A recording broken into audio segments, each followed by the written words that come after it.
Assalamualaikum warahmatullahi wabarakatuh dan salam sejahtera. Hari ini kita akan belajar sejarah tingkatan 5 KSSM bab 6 cabaran selepas pembentukan Malaysia dengan di bawah tajuk kecilnya menangani ancaman komunis, tumpuan kepada ancaman keselamatan di Semenanjung Malaysia. Baiklah, sebelum cikgu nak mengajar, cikgu nak minta semua guru dan pelajar-pelajar untuk subscribe video cikgu ni agar cikgu boleh menambah lagi tajuk-tajuk yang lain. Di bawah tajuk menangani ancaman komunis, ada dua perkara yang akan kita pelajari. Yang pertama, ancaman keselamatan di Sarawak dan yang kedua, ancaman keselamatan di Semenanjung Malaysia. Baiklah, hari ini cikgu akan menyentuh dengan lebih lanjut lagi berkaitan dengan ancaman keselamatan di Semenanjung Malaysia. Ancaman keselamatan di Semenanjung Malaysia ada dua perkara yang akan kita pelajari. Yang pertama, bentuk ancaman dan yang kedua, usaha mengatasi ancaman komunis tersebut. Okey, kita lihat. Yang pertama, bentuk ancaman komunis di Semenanjung Malaysia pula terbahagi kepada dua. Yang pertama, pembunuhan anggota keselamatan dan orang awam. Kalau tak ingat pembunuhan anggota keselamatan, pelajar-pelajar boleh bagi tahu pembunuhan pasukan keselamatan dan orang awam. Komunis, dia adalah pasukan yang ganas. Sudah pastilah untuk menentang komunis memerlukan pasukan keselamatan. Jadi berlaku pembunuhan pasukan keselamatan dan orang awam. Yang kedua, pengeboman tugu negara. Negara Malaysia sangat cinta dan sayang kepada tugu negara. Tetapi apa komunis buat? Komunis telah mengebom tugu negara. Okey, kita lihat yang pertama dahulu, pembunuhan anggota keselamatan ataupun pembunuhan pasukan keselamatan. Ianya bermula pada 17 Jun 1968 apabila komunis menyeram secara hendak pasukan keselamatan di Keruh, Perak dengan membawa 16 kematian pasukan keselamatan negara. Ingat yang pertama, apa yang komunis buat? Komunis menyerang hendak pasukan keselamatan.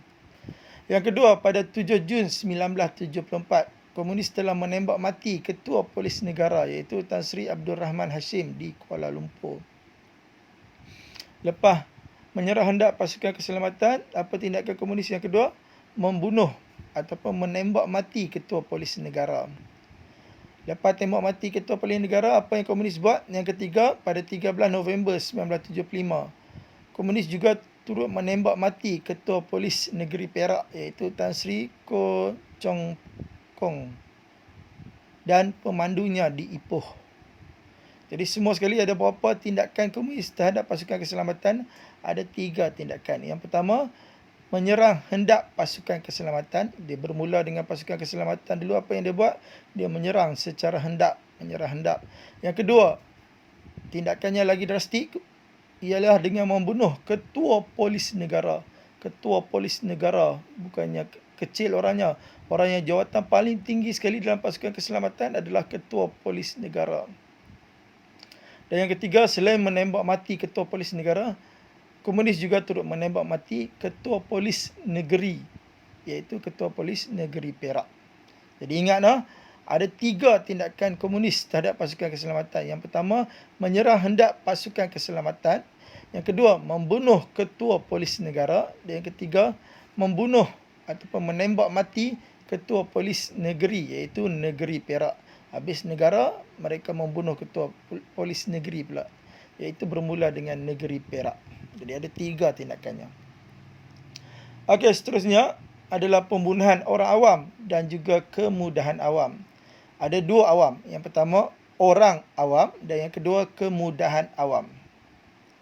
Okey, untuk pembunuhan orang awam, seorang wanita diseksa sehingga mati di Sintuk Kedah pada Julai 1969. Orang awam berlaku terhadap siapa? Terhadap seorang wanita di Sintuk Kedah yang disiksa hingga mati. Selain itu juga, komunis turut memasang periuk api di sepanjang jalan Changlun, Kedah. Banyak berlaku di mana? Di Kedah. Kalau di Sintuk, komunis menyeksa orang awam iaitu wanita hingga mati. Diseksa hingga mati. Sangat zalim. Dan yang kedua, di Changlun pula, apa yang komunis buat? Komunis memasang periuk api di sepanjang jalan di Changlun, Kedah. Okey, kemudian kita tengok kemudahan awam. Apa yang komunis buat? Jalan raya dan jambatan kereta api diletupkan. Di mana komunis telah memasang bom di sepanjang jalan raya dan juga di jambatan kereta api. Selepas pasang bom, komunis akan meletupkan jalan raya dan jambatan kereta api tersebut. Jadi telah memusnahkan kemudahan awam. Ingat bila disebut awam, komunis membunuh orang awam, bukan saja orang awam.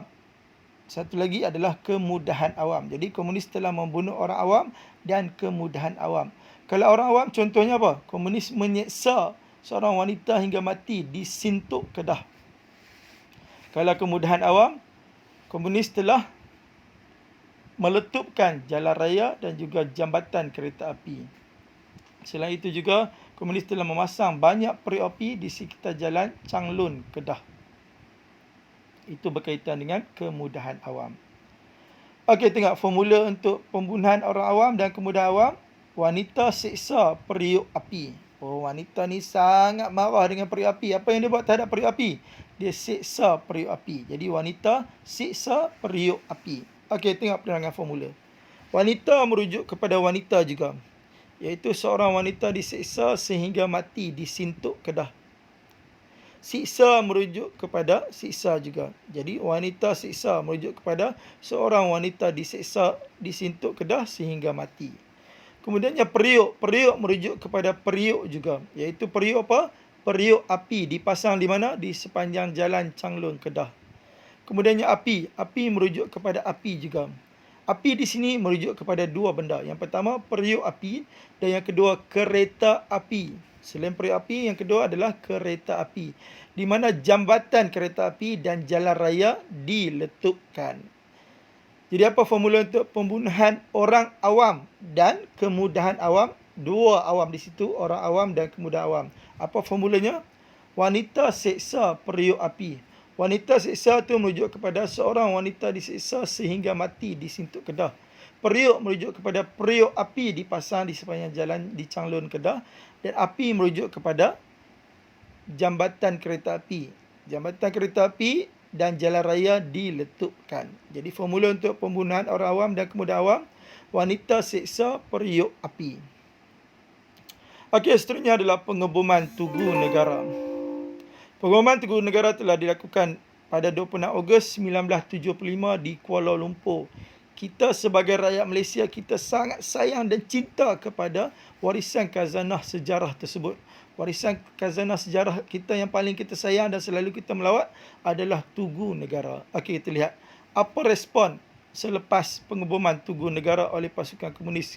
Kalau rakyat pastilah akan marah sebab Tugu Negara sangat kita sayang, sebab dia warisan khazanah bangsa negara kita. Jadi rakyat menimbulkan kemarahan kerana mengebom tempat awam. Selain rakyat, yang kedua tengok kerajaan. Apa yang kerajaan buat selepas warisan khazanah bangsa yang paling kita cintai tersebut dibom? Kerajaan telah mengambil tindakan tegas seperti mengenakan Akta Keselamatan Dalam Negeri kepada pasukan komunis. Ingat, Akta Keselamatan Dalam Negeri ini, dia punya tindakan boleh saja ditembak sekiranya jumpa, dan kalau ditangkap akan dijatuhkan hukuman yang paling berat, iaitu hukuman mati. Jadi apa tindakan kerajaan? Mengenakan tindakan yang paling tegas. Kalau rakyat marah, kerajaan buat mengenakan tindakan paling tegas, iaitu Akta Keselamatan Dalam Negeri. Semua tindakan tegas tu di bawah akta apa? Akta Keselamatan Dalam Negeri. Selain rakyat dan kerajaan, sudah pastilah yang ketiga, sudah pastinya yang ketiga adalah pasukan keselamatan. Apa yang pasukan keselamatan buat? Memperkuat bahagian perisikan untuk mengawasi kegiatan komunis. Komunis ni susah untuk kita tahu apa yang dia akan buat seterusnya. Jadi apa yang pasukan keselamatan buat? Dia menguatkan pasukan perisikan. Jadi pasukan perisikan ni dikuatkan untuk bertujuan mengawasi segala pergerakan komunis. Jadi, bila Tugu Negara dibom, ada tiga pihak memberi respon. Yang pertama, sudah pastilah rakyat. Rakyat sangat marah. Yang kedua, kerajaan pula. Apa yang kerajaan buat? Kerajaan mengambil tindakan yang sangat tegas di bawah Akta Keselamatan Dalam Negeri. Dan yang ketiga, pasukan keselamatan. Apa yang pasukan keselamatan buat? Memperkuatkan pasukan perisikan untuk melihat gerak-geri ataupun pergerakan pasukan komunis. Ingat tiga tu, no? Bila Tugu Negara dibom, apa respon rakyat? Benda yang paling kita sayang di Malaysia ni dibom. Rakyat buat apa? Kerajaan buat apa? Dan pastinya lah pasukan keselamatan buat apa. Okey, seterusnya, lihat usaha mengatasi ancaman komunis di semenanjung Malaysia. Ada dua semua usaha untuk mengatasi ancaman komunis di semenanjung Malaysia. Yang pertama, dipanggil sebagai strategi counter-insurgency ataupun singkatannya COIN. COIN tu membawa maksud shilling, duit coin. COIN, kalau ingat COIN pun dah cukup dah. Yang kedua, perjanjian kerjasama sempadan. Mengapa dibuat perjanjian kerjasama sempadan? Sebab komunis ni sentiasa melarikan diri ke sempadan Malaysia, iaitu di Thailand. Jadi komunis nak selamat daripada kena tangkap dengan polis Malaysia, pasukan keselamatan Malaysia. Apa yang komunis buat? Komunis melarikan diri ke sempadan Thailand. Jadi bila berada di Thailand, polis Malaysia tidak dapat membuat apa-apa terhadap komunis kecuali dengan kerjasama kerajaan Thailand. Sebab tu diwujudkan perjanjian kerjasama sempadan. Okey, kita lihat satu persatu. Yang pertama kita lihat COIN dulu. COIN ataupun strategi counter-insurgency. COIN ini adalah usaha untuk memenangi hati rakyat ataupun memenangi fikiran rakyat. Yang paling penting ingat hati rakyat. Usaha untuk memenangi hati rakyat bagi menyokong agenda ataupun dasar kerajaan untuk menentang komunis.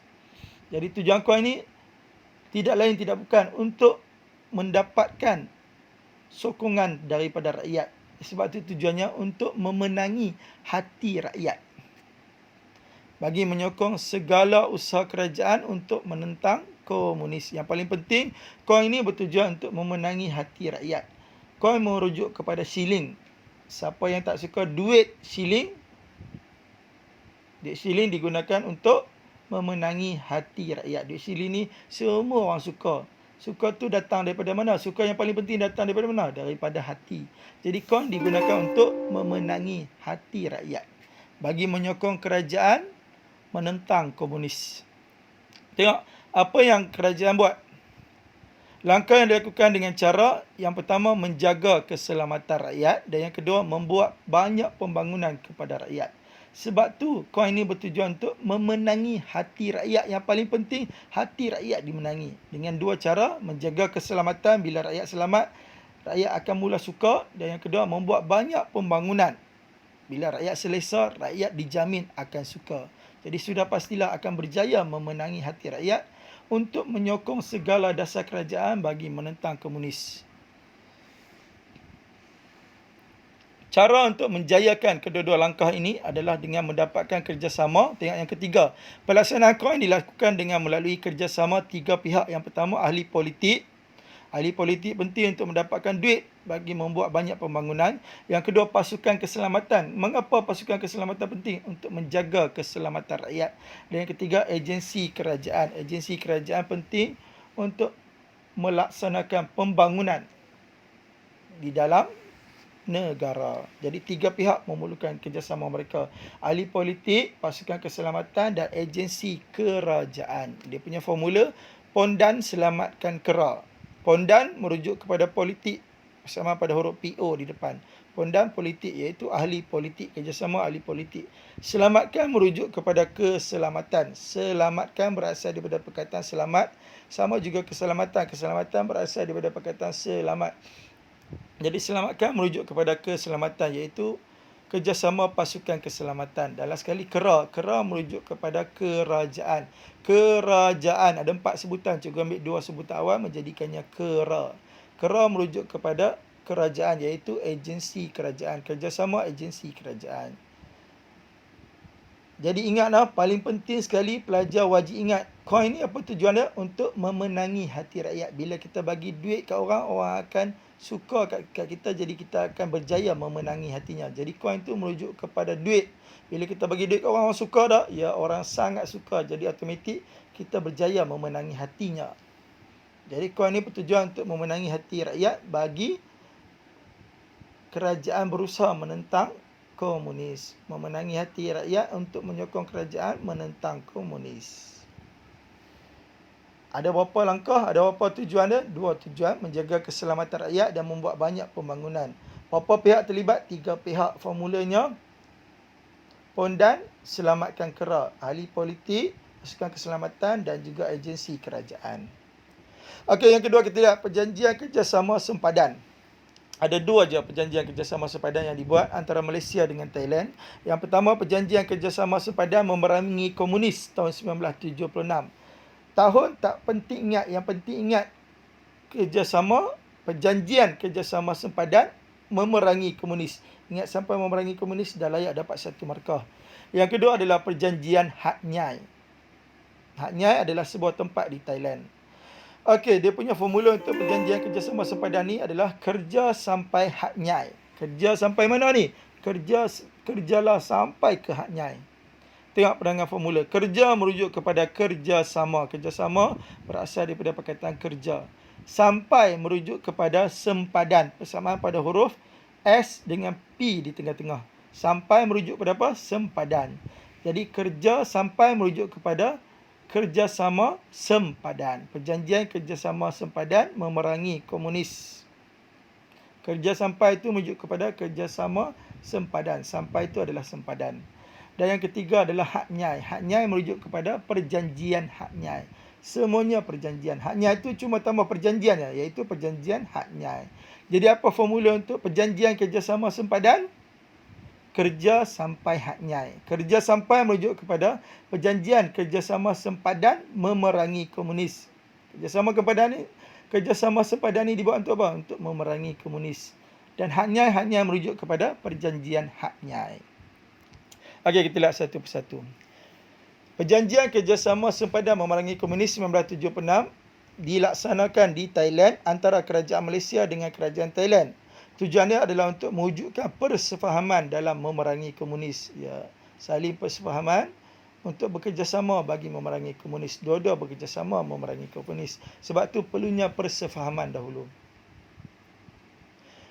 Kemudiannya langkah yang dilaksanakan secara bersama, yang pertama membina pagar sempadan. Ya, selepas perjanjian memerangi komunis ni baru wujudnya pagar sempadan supaya komunis tidak dapat langkah ke Thailand dengan mudah. Sebab apa? Sebab mereka perlu melalui pagar sempadan dahulu. Yang kedua, operasi bersama di sempadan. Ya, Malaysia dan juga Thailand melakukan operasi bersama di kawasan sempadan untuk mencari komunis bersembunyi di mana.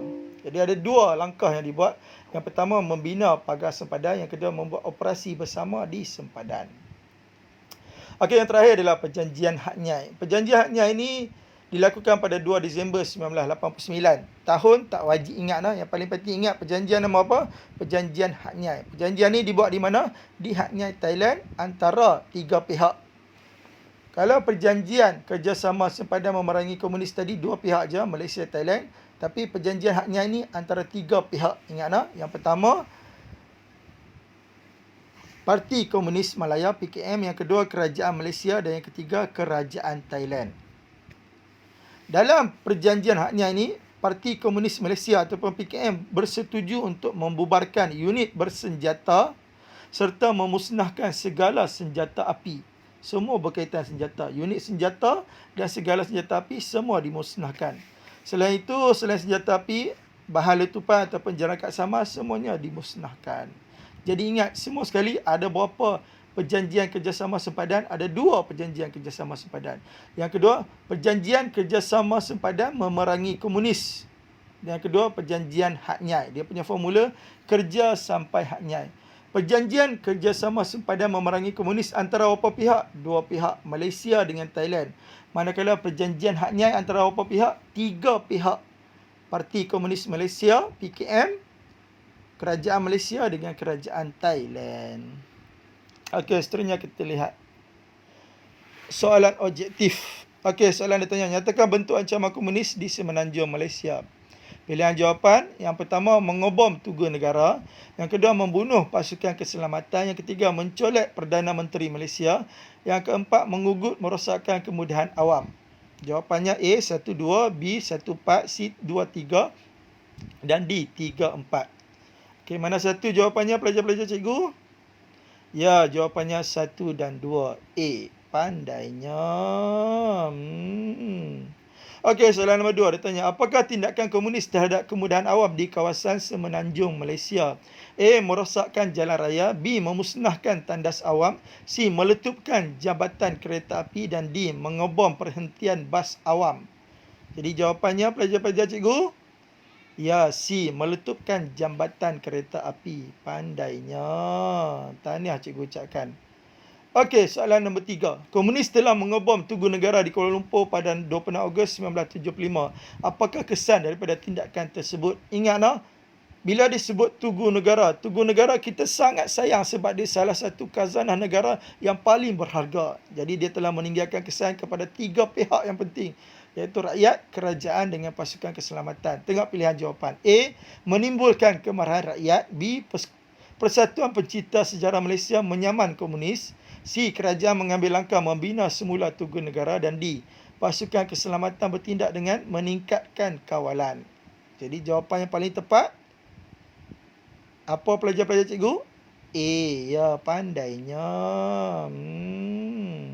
Okey, soalan nombor 4. Apakah langkah dilakukan oleh kerajaan Malaysia dalam strategi counter-insurgency ataupun COIN?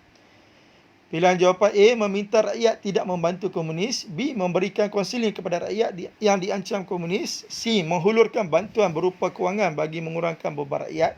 Dan D. Memenangi hati rakyat bagi menyokong dasar kerajaan untuk menentang komunis. Bila disebut coin, ingat nak, coin tu kalau bahasa biasa merujuk kepada duit. Bila kita bagi duit, apa tujuan kita bagi duit? Untuk memenangi hatinya. Jadi jawapannya merujuk kepada apa? Pelajar-pelajar cikgu? Ya, D. Pandainya. Okey, last sekali soalan nombor 5. Apakah langkah dilaksanakan melalui perjanjian kerjasama sepadan memerangi komunis pada tahun 1976 antara kerajaan Malaysia dengan kerajaan Thailand? Ingat tak? Perjanjian kerjasama sepadan ada 2 semuanya. Yang pertama, perjanjian kerjasama sepadan memerangi komunis antara 2 pihak, Malaysia, Thailand. Dan yang kedua, perjanjian Hat Nyai antara 3 pihak, PKM, Parti Komunis Malaysia, Kerajaan Malaysia dengan Thailand. Okey, tapi yang ni soalan tanya tentang perjanjian kerjasama sepadan memerangi komunis. Ada 2 je tindakan, buat pagar dengan operasi. Okey, tengok pilihan jawapan. 1 Roma menubuhkan pasukan pemantau. 2 Roma membina pagar di kawasan sempadan. 3 Roma mengadakan operasi bersama di sempadan. Dan 4 Roma meronda kawasan perairan Selat Melaka bersama. Okey, tengok pilihan jawapan. A 1, 2, B 1, 4, C 2, 3 dan D 3 dan 4. Mana satu jawapannya pelajar-pelajar cikgu? Ya, jawapannya C 2 dan 3. Membuat pagar dengan mengadakan operasi secara bersama. Okey, last sekali kita lihat contoh soalan esei. Markahnya 668, iaitu 20 markah. Okey, kita bincang satu persatu. Soalan A tanya, jelaskan tindakan kejam komunis di semenanjung Malaysia. Apa kehendak soalan? Tindakan kejam komunis. Tindakan kejam ni lebih merujuk kepada bentuk-bentuk tindakan kekejaman komunis. Semua sekali ada apa bentuk? 2 bentuk. Yang pertama, membunuh pasukan keselamatan dan juga orang awam. Dan yang kedua, mengebom Tugu Negara. Okey, soalan esei seperti biasa. Untuk memulakan soalan esei, ambil balik pembuka soalan. Tindakan kejam komunis di semenanjung Malaysia ialah melakukan pembunuhan terhadap anggota keselamatan. Titik. Lepas bagi tahu komunis buat apa, bagi tahu contoh. Contohnya menembak mati ketua polis negara di Kuala Lumpur. Ingat nah, ada 3 tindakan komunis terhadap pasukan keselamatan. Yang pertama, menyerah hendak pasukan keselamatan. Yang kedua, membunuh ketua polis negara. Dan yang ketiga, membunuh ketua polis negeri, iaitu Negeri Perak. Okey, lepas habis macam mana nak memulakan isi? Isi yang kedua menggunakan number, iaitu kedua koma. Cikgu lupa koma di situ nah. Sepatutnya kedua koma. Melakukan pembunuhan terhadap orang awam. Titik. Lepas titik bagi tahu contoh. Contohnya, kalau orang awam ni ada formula tak? Ada. Apa formulanya? Wanita menyeksa. Wanita seksa periuk api. Dia punya formula. Jadi contohnya, komunis menyeksa seorang wanita sehingga mati di Sintuk Kedah. Lepas habis isi kedua, masuk isi yang ketiga. Macam mana nak mulakan isi yang ketiga? Menggunakan number, iaitu ketiga koma. Merosakkan kemudahan awam. Contohnya, mengebom jalan raya dan jambatan kereta api. Ada satu lagi yang komunis buat. Apa yang komunis buat terhadap kemudahan awam? Memasang periuk api di sepanjang jalan di Changlun, Kedah. Okey, soalan B. Terangkan langkah yang diambil oleh kerajaan Malaysia untuk mengatasi ancaman komunis di kawasan Semenanjung. Apa kehendak soalan? Langkah merujuk kepada usaha yang diambil oleh kerajaan Malaysia mengatasi ancaman komunis. Ada dua usaha, iaitu COIN dengan satu lagi perjanjian kerjasama sempadan. Okey, macam mana nak mulakan soalan esei?